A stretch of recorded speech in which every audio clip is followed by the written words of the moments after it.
Hello everyone and welcome back to the channel, and also a special welcome to the new subscribers. There's been as usually happens, rather than come in drips and drabs, I sort of tend to have 10 subscribers at a go, sort of thing. So welcome to you guys. I hope that this channel will be of benefit to you and profit to you. And so today's topic, for the, as you might have noticed, might look a little bit strange. The title is strange, so there we go. We have it. It says, should we talk about the idiots? And there is a provocative little quotation there, sort of thing. And so, what is motivating this particular video? So basically what happens is every now and then I like to interact with people that comment or that send responses and things of that, as is only right.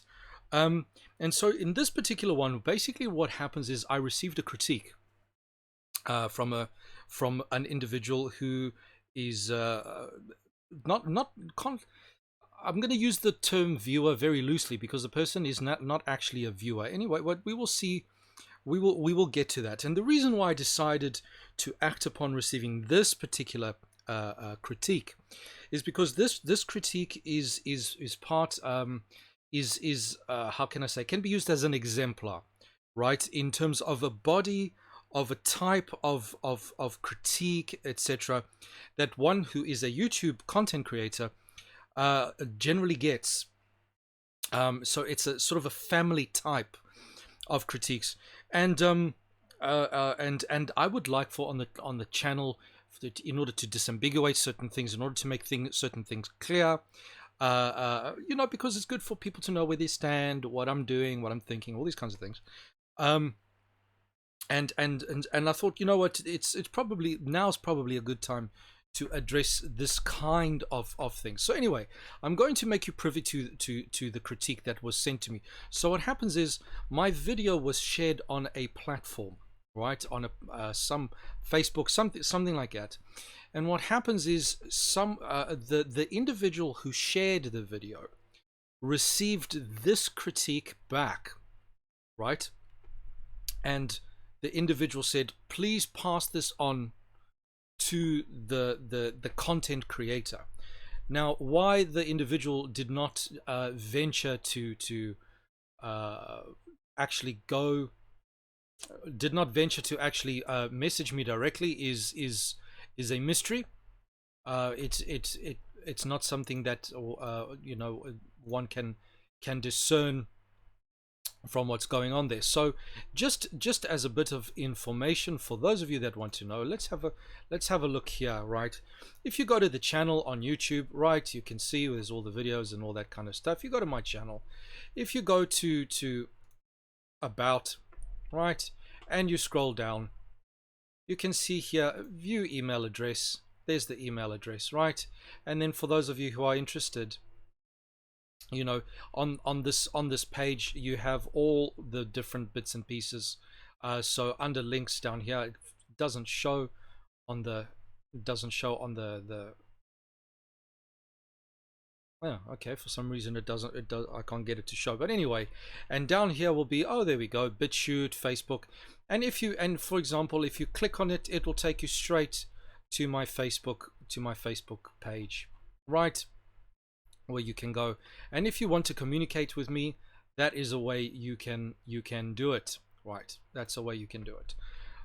So feel free. I mean, I don't know why the person elected to not do so, but people have different have their motives, sort of thing.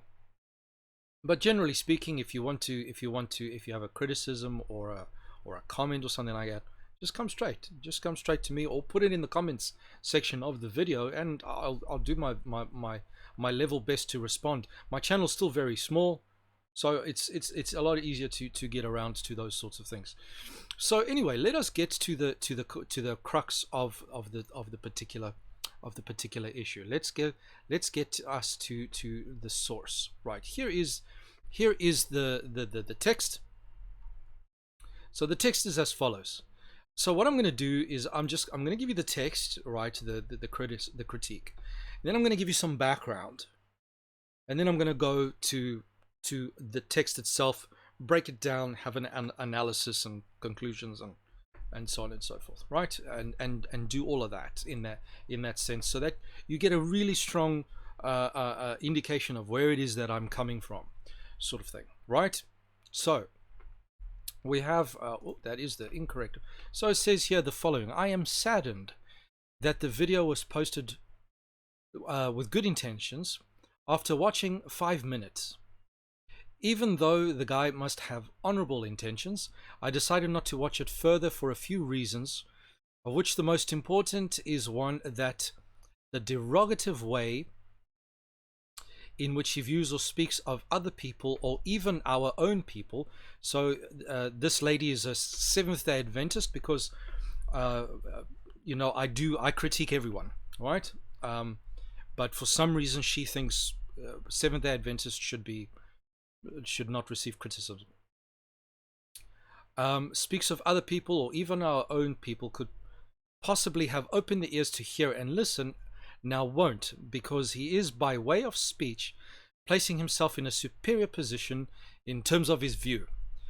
If you can pass it on the person that presented the content to try it from a different angle and not to refer to people as idiotic, etc., I'm sure the content so here I'm sure the content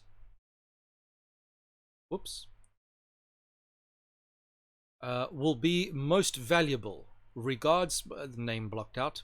So sorry that he isn't more kind, because most people that can benefit from this video now will go lost because of it. So that's her contention. That's the critique, right? And she's correct. I do use such language. I do indeed use such language. She is not she's not lying. She is correct. Now, I want to then give or provide some context. Right. Let's have a look at the following, and then we're just going to look at it, and then we'll eventually get round. Right. So we have here Luke 12, but God himself, right? Thou fool, thou night to Sonia. So God himself is making use of a term, fool, and basically fool is synonymous essentially with stupid, with idiot, imbecile, things of that sort. Is God being derogatory? If you go to the concordance shows that the word fool occurs 66 times in 62 verses, and most of them, so you see Hosea, Matthew, Luke, and all that kind of stuff. And let me just go right to the bottom here. You'll find that the vast majority of them, of the uses of this word, will actually be in the wisdom part of the Bibles, the Psalms and the Proverbs, is where the majority of the usages of this word is. And so you can see that as far as Solomon is concerned, being a fool is not a good idea. Being an idiot, an imbecile, stupid, whatever the case might be, brutish man, and so on and so forth, and it's not a good idea. So clearly, foolishness is not nice. And then basically, if you go through the text, you will find that there are several different words for fool, right? Several different words just for that one term, right? And they are all there. I will post the links in the description. Let's have another one. So here's another thing. It seems, well, maybe this is now Christ, you brood of vipers. So I mean, a lot of people, this might seem a bit derogatory, kind of thing. So clearly speaking, clearly there is precedence for speaking in a sense that people would find derogatory or offensive, whatever the case might be.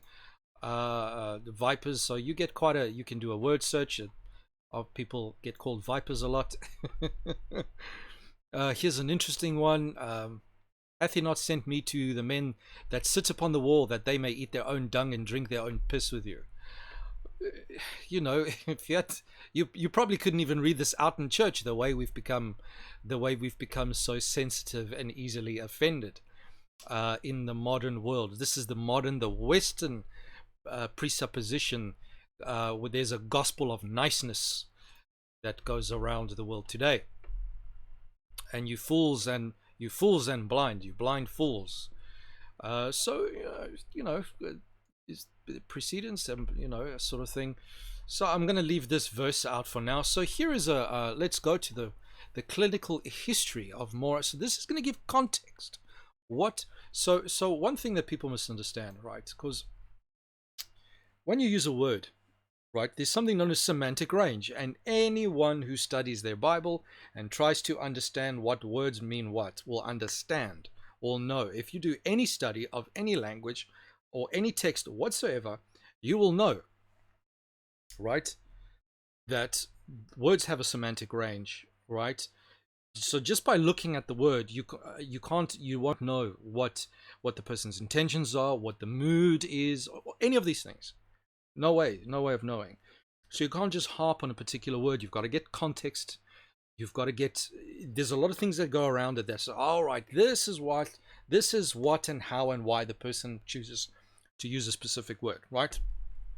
So take the word stupid, or the word fool, or the word imbecile, right?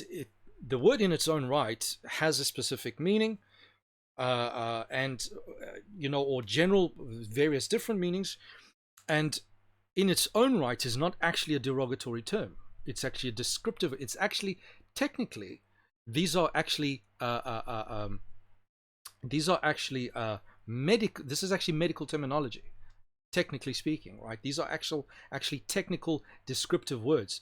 But because of the way language evolves and stuff like that, certain words can get taken out of different contexts and given a more colloquial sense of the word, and nowadays they are considered derogatory. But because people are ignorant of the origin of the word, right, they only understand the colloquial sense of the word, and therefore that is when they make the judgments or the assessment, that's what they base it on, right?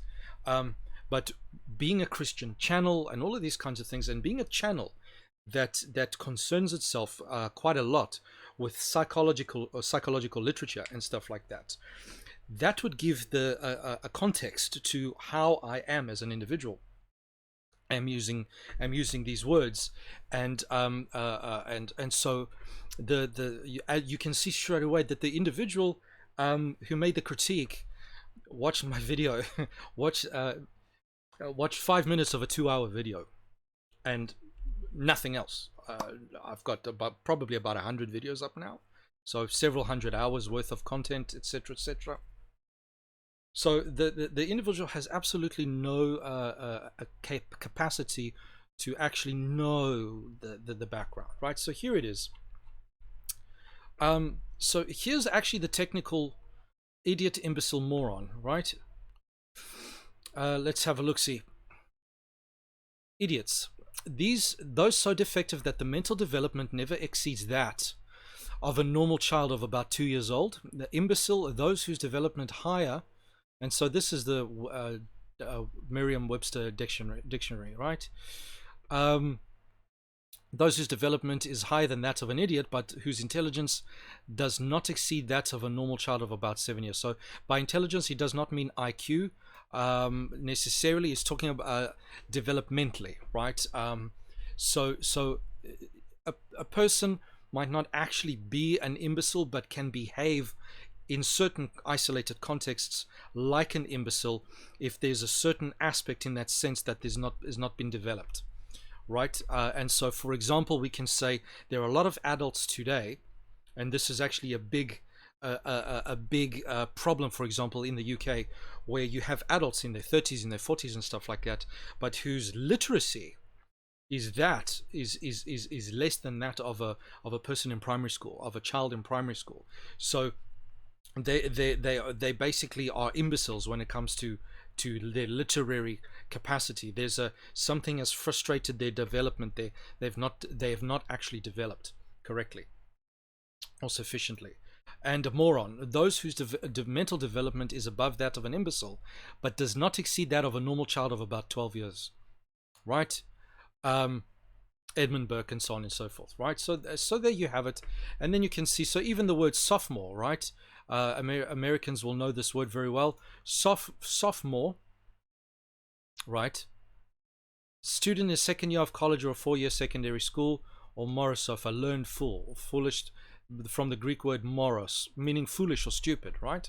So that is the sense in which the word is, right? And there's are the correct applications and then the incorrect, the illegitimate applications of the word, right? So I can use it to describe something who is even though they might not be an imbecile, they might in a particular context be behaving very childishly, and so are in that context behaving like an imbecile or behaving like an idiot, so that the word is not a derogatory term, the word is a descriptive term, right? Because there's been an analysis of what the behavior is like, what is going on there, and then an assessment. It's not even an ad hominem, because if you go back to the video that was critiqued, she was talking in reference to my video called The Trinity Unpacked.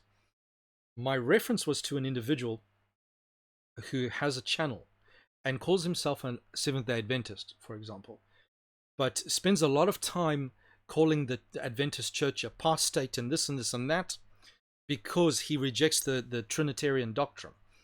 And my argument is not that he is wrong because he is an idiot. That is not, and that was, you can go watch it again. My argument is that because of his arrogant and frankly illiterate approach to the subject, uninformed and ignorant approach, that he therefore is behaving like an idiot. Not that he is an idiot. So it's not actually even it doesn't even qualify as an ad hominem attack, right? Or an ad hominem fallacy, where I basically tried to discredit the argument, not by assessing the merits of the argument, but by attacking the character of the individual. This is not what I did. I rewatched my own video today, just to make sure I didn't do that. Right. So let's give some more contexts here. Let's have a look. See. All right.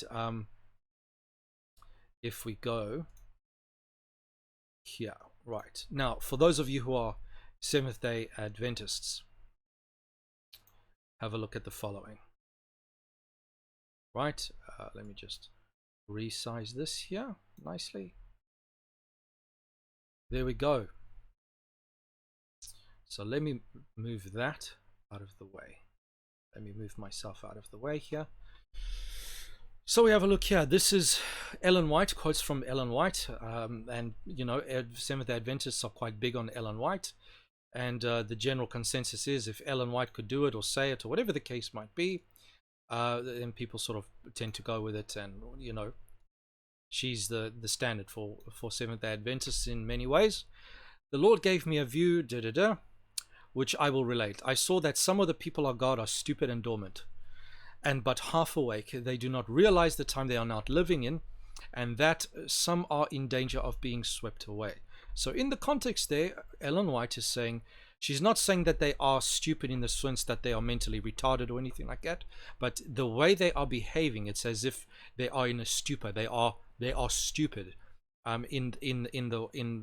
virtue of their behavior, being dormant, etc., etc. They're behaving like children who do not actually realize what the sense, that do not get a sense of their situation. Then another one, let all who have received the light, who had the reading and hearing prophecy, take it on, for the time is at hand. Let none tamper with sin, the source of every misery in our world. No longer remain in lethargy and stupid indifference. Right? To eat on the Sabbath, clog the stomach means clogged brain. Too often eaten on the Sabbath that the mind is reddened, dull, and stupid. So, is there legitimacy to using the words? Is this derogatory? No, it's not, because it's descriptive, right? Angels are watching over and guarding us. We often grieve these angels by indulging in trifling conversation, jesting and joking, and also by sinking down into a careless, stupid state. Right? And there's all the references. Right? Nearly all around us being enveloped in thick darkness of error and delusion. Right? Even delusion. To say that someone is delusional is even considered. It becomes us to shake off stupidity and to live near God. So Ellen White clearly has absolutely no problem saying that stupid people are behaving stupid, right? That people are behaving stupidly, they're behaving like imbeciles, they're behaving like idiots, like morons in the technical sense of the word. So let me now, with that context there, with that context in hand, let us now turn and have a look at the lady's comment or critique, and we give it a fair shake. Give it a fair shake. Let's be as charitable as possible, right? And stuff like that as we can. And please understand, I do not know this lady from a bar of soap, so I can only go on what she said explicitly, what's written down in black and white. That's all I can go on, right? And so my assumption has to be, if I'm going to be the most generous assumption, I'm going to have to assume that she meant what she said, that she articulated herself exactly what she was thinking, or at least believes, and that she is not somehow incompetent, and that she actually meant something else, or that she put it badly. I'm going to give her the benefit of the doubt and say she actually means what she says, and that her mindset is correctly delivered. That's all I can do, right? So if there are other contexts and connotations and stuff, I actually spent quite a bit of time with the individual that gave me the text, that said, listen, Morgan, here is this individual. I said, did they say anything else that can give me more of a context as to the kind of person that I'm responding to? Is there anything, other than this, because that's all they sent? Is there anything else that can give me more insight so that I can try and interpret the words as correctly? But there was nothing else, right? So we're gonna get into it, right? Let me just zoom in. Right. So I am saddened that a video was posted with good intentions. Now, after watching 5 minutes, even though and she decided not to watch it further. So here's the thing: if you've only watched 5 minutes, how can you make such an assessment of what my intentions either were or were not? You have no context whatsoever. No context whatsoever in order to know whether my intentions were either good or bad. None. Right? How can you make such an assessment after watching 5 minutes of an almost 2-hour video, knowing nothing basically about either myself, the video in question, or the channel in general? Nothing whatsoever. So here is a presumption, right? And here's the thing: I'm saddened. This is an appeal to emotion. This is a fallacy, right? It's an appeal to emotion. I am saddened. Here's the thing: when you're going to approach to someone and you're going to make a positive statement. So she's making, this is the in terms of burden of proof, when you approach something, you make a positive statement. This is not good, this is not right, this is whatever. You're trying to make a prescription. What you're doing now is incorrect, and you should be doing something else. The burden of proof is on you to state why, to make some kind of an argument. To say I'm sad or offended or whatever the case might be is not an argument. You are relaying to me your psychological state. That's it. But you're sad, so what? Your sadness might have absolutely nothing to do with the actual objective right or wrongness of what I've done. You understand what I'm saying? It could have no bearing. Your sadness might, this is something subjective. And when people use emotive language like this, more often than not, and I'm not saying that this is what she's doing, but more often than not is a desire to be manipulative. Is usually what the case is, and this is an example of the kind of thing. So I get messages like this for all sorts of things. Your stuff is too complicated. And I'm not even all I'm and this and which I find strange because I'm not a professor of anything, all right, and I'm making stuff that's too complicated. You know, it's too complicated. Your videos are too long. Your hair is too whatever. Your shirts are too casual. All kinds of things in this kind of genre. And as soon as the person is I'm sad or I'm right, and so it's like it doesn't help the argument at all. I'm saddened. Well, so what, right? If you had to go and use the most powerful telescope ever invented by mankind, or the most powerful microscope ever invented by mankind, you would still be unable to locate my interest in your sadness, right? I want to know if I've done something wrong by some sort of objective standard. I don't care if you subjectively feel. I mean, you've got to prove it. You have to make your case, right? Make your case, right?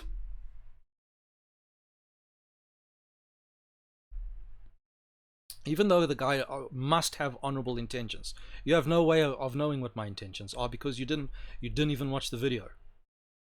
I decided not to watch it further for a few reasons. Is the one in the derogative way in which he views or speaks of other people. So, like I already said, I spoke of no one, of absolutely no one in a derogatory way, right? I use the language in a descriptive sense because I made an assessment of the nature and of the individual's shoddy scholarship in this. So basically, um, what happens? I was referring to someone like I said earlier in the video, he's got a YouTube that's dedicated to basically.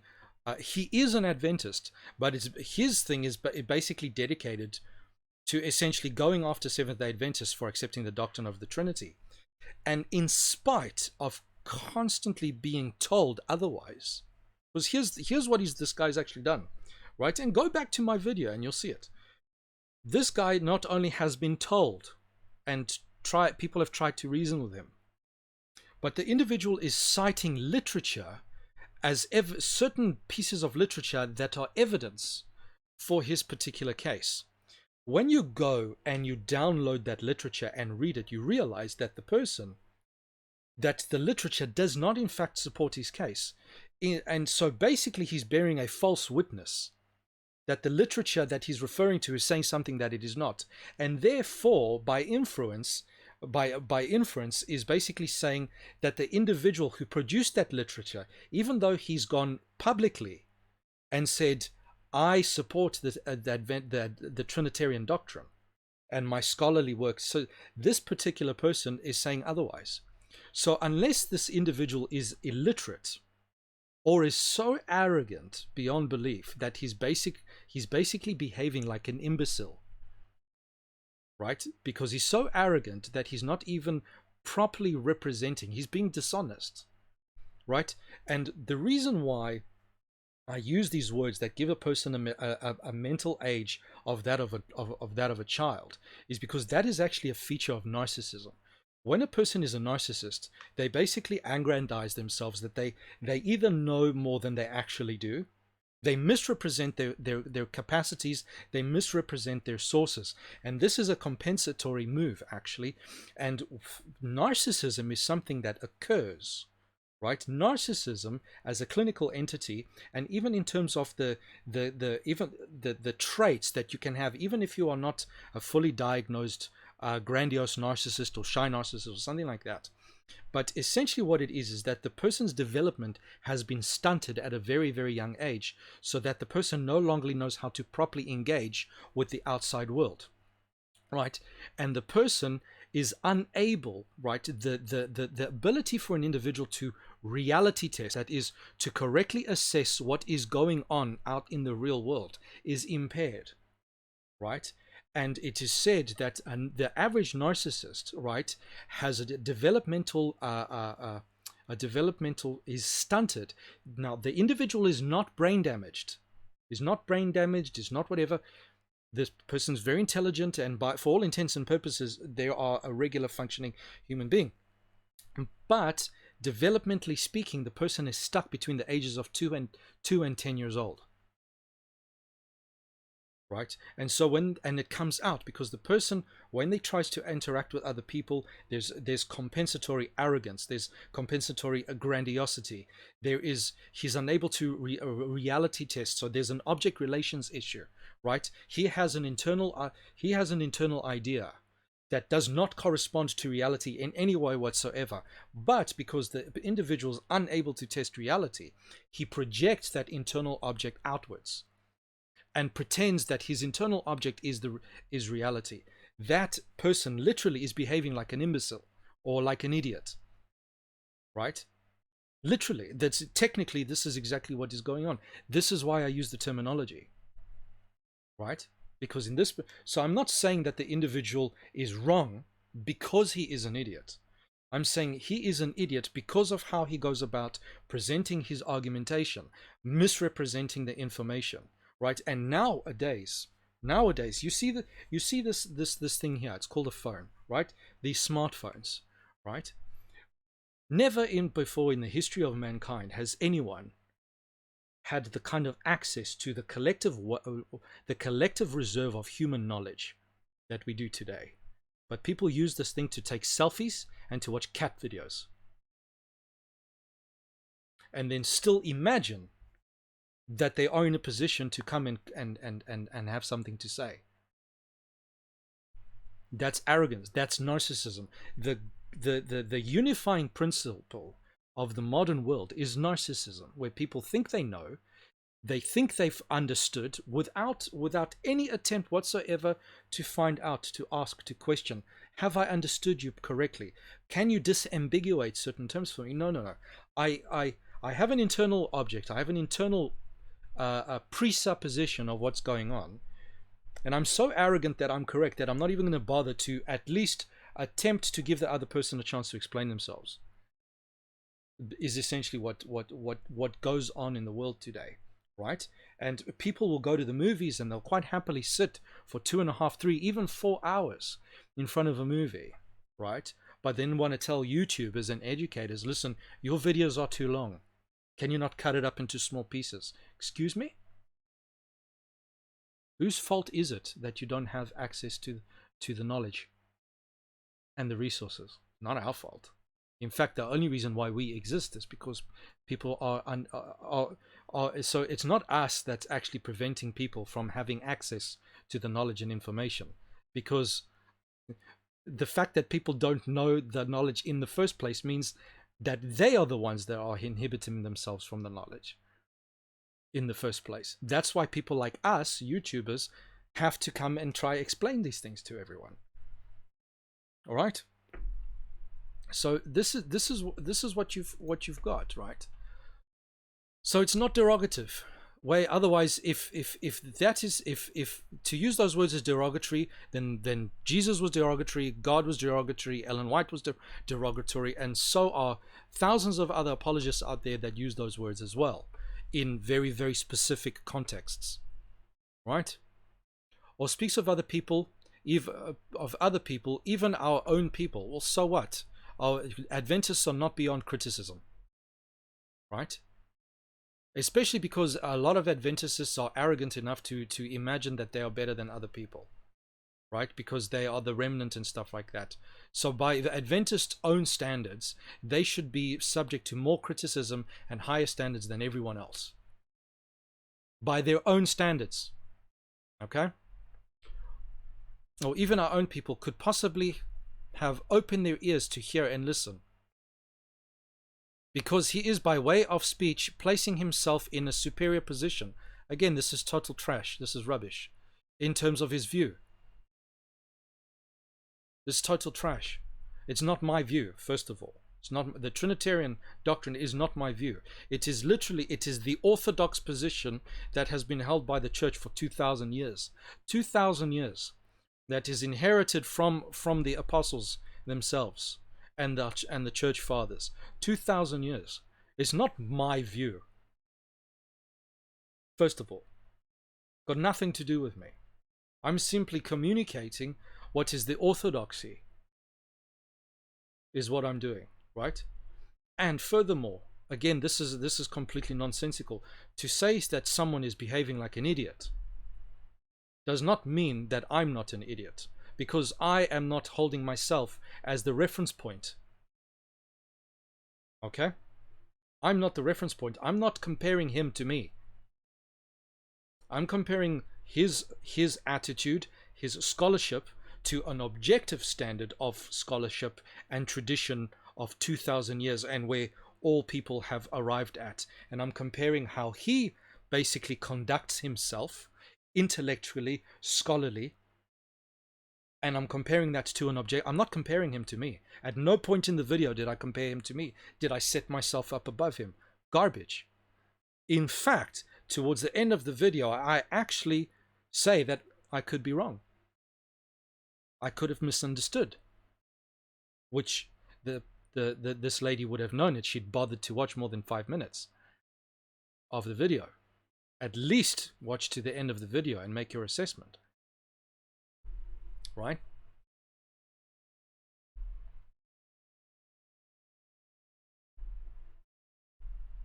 In terms of his view, rubbish. If you can pass it on to the person that presented the content to try it from a different angle and not to refer to people as idiots, why? For what reason? Here she gives a reason. I'm sure the content will be most valuable. Based on what? Right? I'm sure the content will be most valuable. Okay, based on what? You have no idea what the content is. You didn't watch it. So sorry that he isn't more kind. So basically this is it. So this is the basis of her argument. So sorry he isn't more kind, because most people that can benefit from this video will now go lost because of it. Okay. What? Based on what? Now, it is true that some people will be put off by my style. In that case, she's absolutely 100% perfectly correct. Some people will be put off by my style because my style is not for everyone. But you find me a single person on the planet who appeals to 100% of the people that watches there, and I'll change. The fact of the matter is there's no such thing. And what data is she basing this on? How does she know? What she is doing, she's actually doing what she's accusing me of, right? Basically, when she says I'm putting myself in a superior position in terms of my view, she's placing herself in a superior position in terms of my view. Why? Because she was offended and put off, therefore I'm wrong. She is setting herself up as the standard because she's not coming with data. She's not coming with any there's no justification here. Because I was offended, therefore he's wrong. That's it. She's setting herself up as the standard. Right? And if people bothered perhaps to watch my content, or even if you don't watch my content, don't watch my content, that's fine. Watch someone else's content. But if people were actually exercising their brains properly, they would be able to actually know what it takes to formulate an argument correctly. Because let's say let me make an argument. Let's say I'm wrong. Let me grant you that I'm completely wrong. I'm totally out of order, right? I'm totally out of order, and it is your duty as a conscientious Christian to come and convince me that I'm wrong. Right? This text is not going to do it, because this text is not an argument.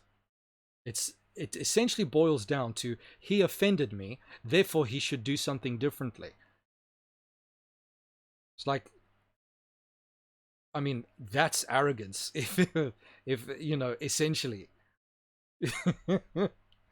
that is arrogance. I haven't bothered to watch your video. I haven't bothered to look at the context of your channel, to watch any of your other channels. I've not bothered to communicate with you in order to get you to disambiguate the language. Nothing. But here I am. This is narcissism. This is a grandiose thing. I've got absolutely no basis on which to justify what I'm saying, but I'm now going to put myself in a position above you to tell you what to do. She's literally doing what she's accusing me of.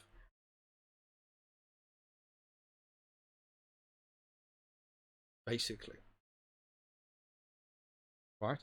She imagines that she's doing something constructive, but she's not. I'm quite happy to have constructive. Oh, I get it all the time. Go through my channel and look at the comment section. You'll see I take people's points, no problem. When someone is not being an idiot, I've got no problem. Whether they disagree with me, whether they take me to task, it doesn't matter. As long as a person is not being an idiot, they can take me to pieces. I don't care. But make your argument properly, like an intelligent human being, right? We'll now go lost because of this. So here we go. So this is, let me use a little bit of logic. Maybe you can learn something from this, right? The premise is, he's wrong because some people will be put off. And because some people are put off, that is a legitimate reason for me to stop or to change. Yeah? Okay. Now, what happens?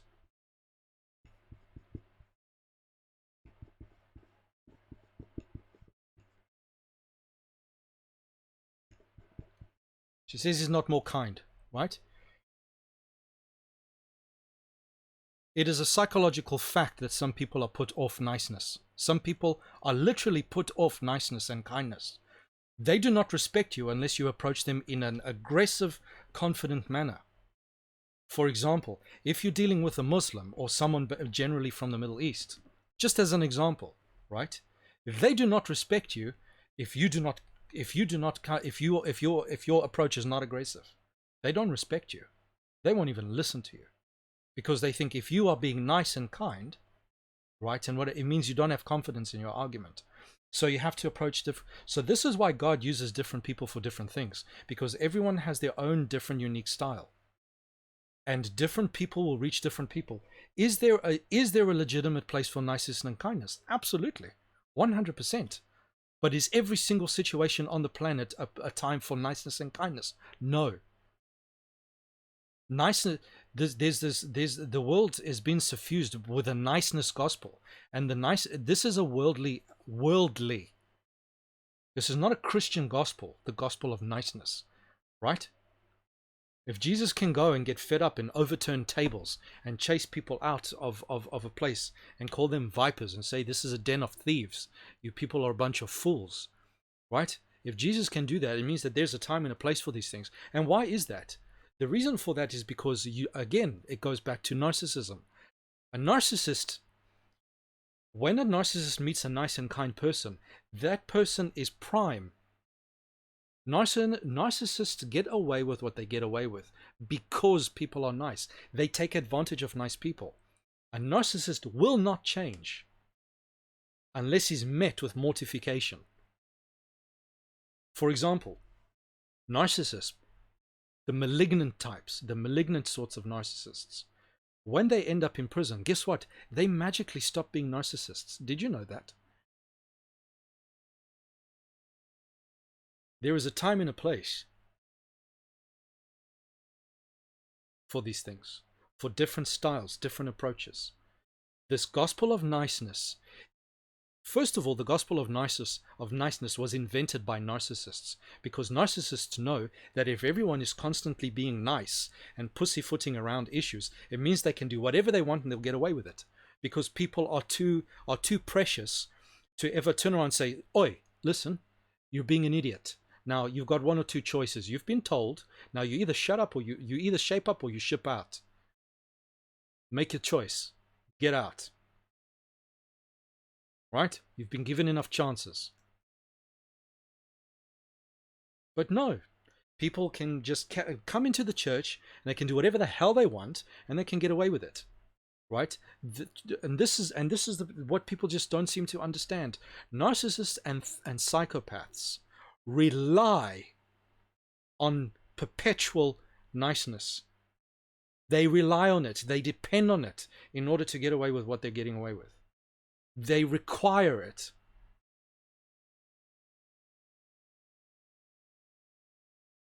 And that is why that's why it's multiplying in the church.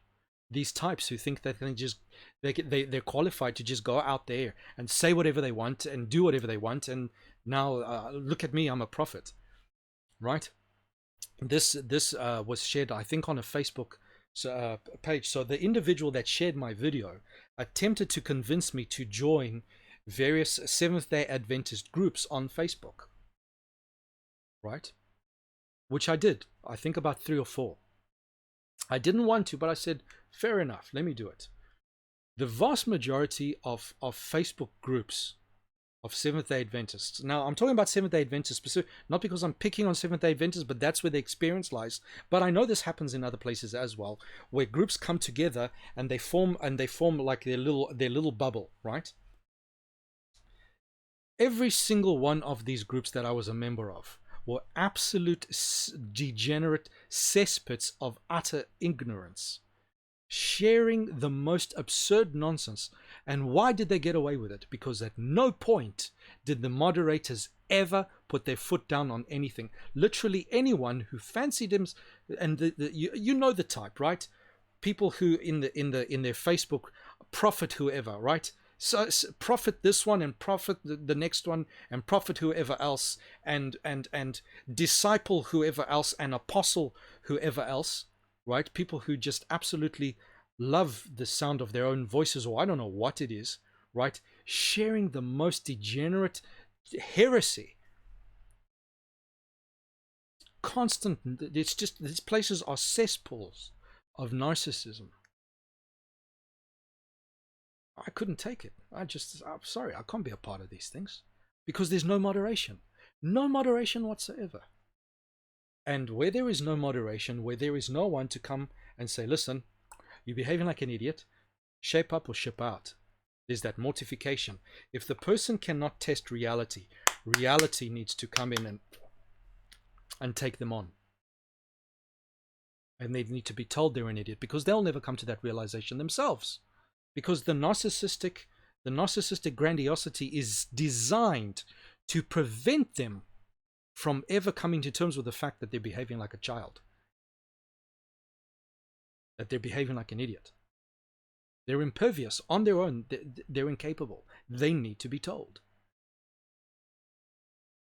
It's called, there's a clinical term, it's narcissistic mortification. They need to be mortified. Like Nebuchadnezzar. Nebuchadnezzar basically thought he was God. How did God sort him out? In the fields, like an animal on all fours eating grass. The height of narcissistic mortification. You thought you were a god, but now you know better than a cow in the field. That is how you deal with certain people. But no. It's this gospel of niceness. It's the feminization of the modern world. That we must all behave in this agreeable, pro-social way all the time, in all circumstances. And what men were designed to do, which was to be a force, say, excuse me, shape up, mate, right? Gone. No, that's unchristlike, right? If Jesus exists today, they would say to him that he's not Christ-like. If he had to go and do certain things and say certain things to people and call them out on their narcissism and their nonsense, like they did with things. So this is ridiculous, sort of thing. And I mean, there's not much more I can actually say about it, to be honest, right? And often the people who are doing nothing are the ones that are the most critical.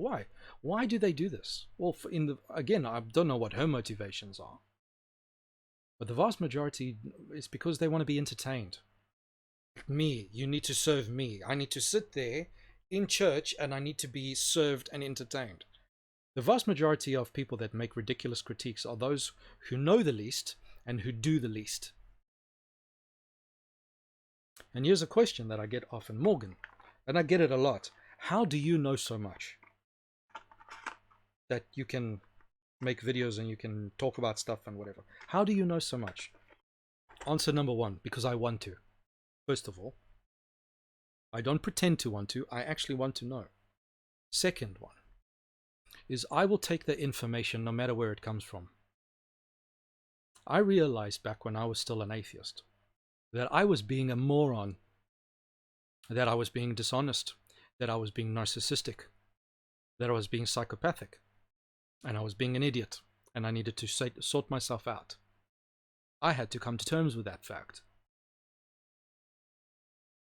And I said, no matter how I feel or what I think about the person that's presenting, I don't care whether their style is entertaining, whether it's boring, whether it's monotone. I don't care. If the person's got something to teach me, I'm going to get the hell over myself and I'm going to pay attention. And maybe I can get somewhere in life. So that would be my advice to people, right? Stop bothering YouTubers out there with your self-referencing nonsense. Okay? They've got better things to do. They're providing you a service for free. How about appreciating that? First of all, right? They don't have to be doing these things. I had an individual the other day comment on my video about alcoholism, right? First thing he said was, "Oh man, I really need to get help for my alcoholism. You've really convinced me. You've really shown me that the error of being an alcoholic, of drinking alcohol." And then he deleted that message and said, "Oh, you're a potential Bible basher. What a waste of potential." This is what the guy's saying. I wrote back and I said, "Listen, mate, why did you have to?" I said, "Why can you just not take the information that I've given you for free?" Clearly, you thought it was okay. I said, why do you have to go behave that way? Why do you have to go do that? Why do you have to be such an idiot? Was you're gonna cut your nose to spite your face? Oh, I'm not gonna go and get something that is good for me because I've been offended somehow.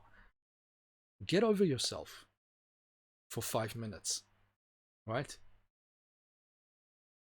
You don't have a constructive, well-crafted, well-articulated, constructive criticism, then shut up, right? And maybe have a look at yourself and see about where your priorities really lie. Because I mean, if you actually thought like you, because here's the thing, right? I'm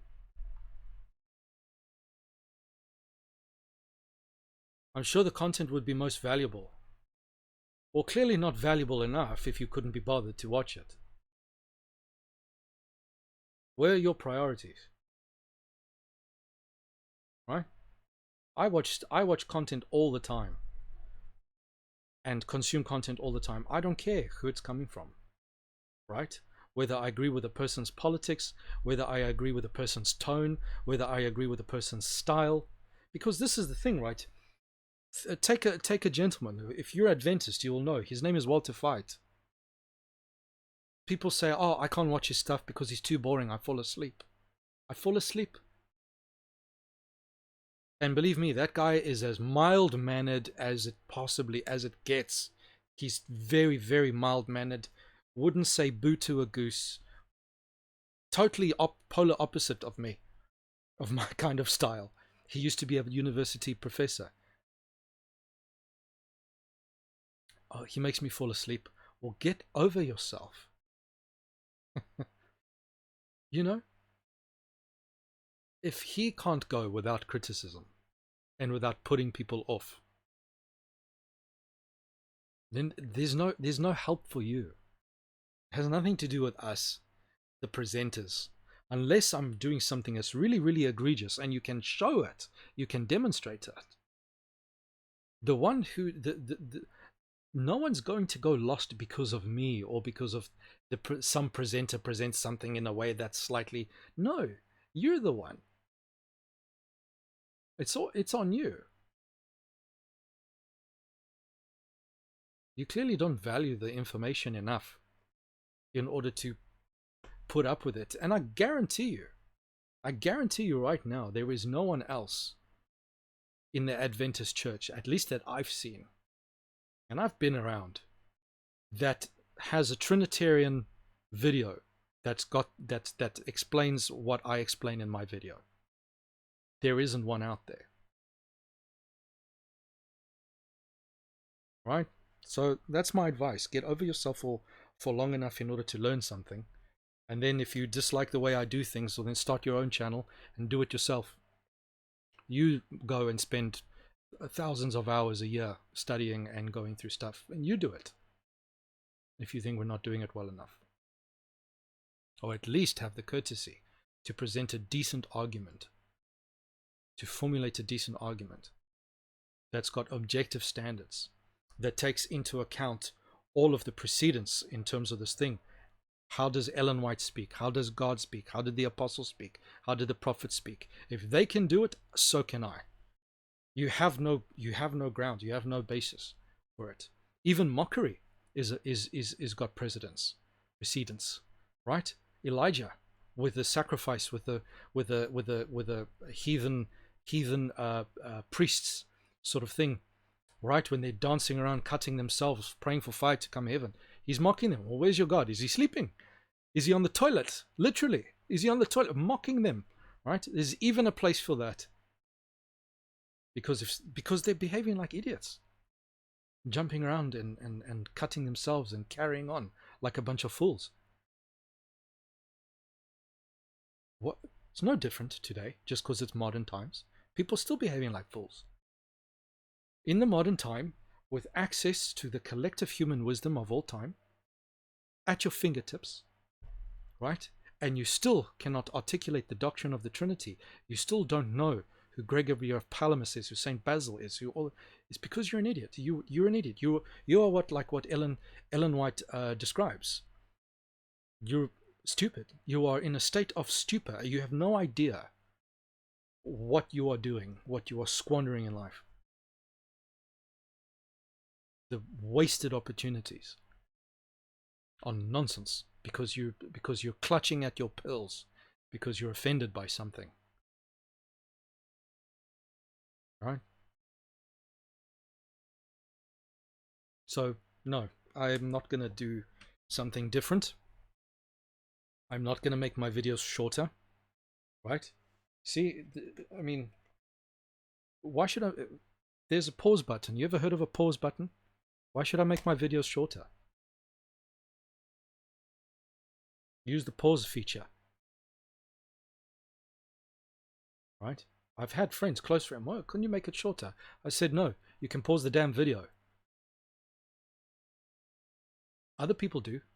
The vast majority of my audience, they'll pause it and they'll come back later. YouTube saves your place. Why must I now cater to you?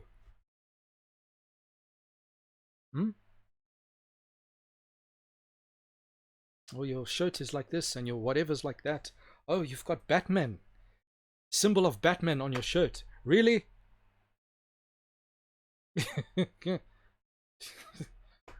So what? You're gonna deny the information because of Batman on my shirt? Really? The problem's with you if that's how ridiculous you're gonna be, right? So, ladies and gentlemen, I hope this lets you know where you stand. By all means, if you want to take me to pieces, go ahead. Just do me the courtesy of doing it properly, right? Raise the bar for yourself. Do it properly. Take me to pieces. I don't mind. Show me. Prove me wrong. Prove me, please. Right? I don't mind. I used to be a Hare Krishna. I used to be a Buddhist. I don't mind admitting that I'm wrong. I've done it 1,000 times already in order for me to get to where I am today. I'll do it. No problem. But don't expect me to give any credence to you whatsoever if you haven't even been bothered to actually really sit down and think about what it is that you're saying.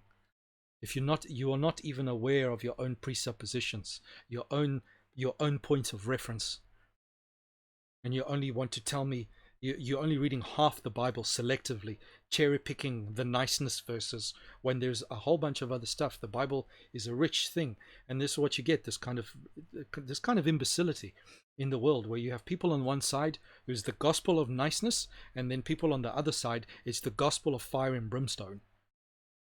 There's this fanaticism on both sides. No.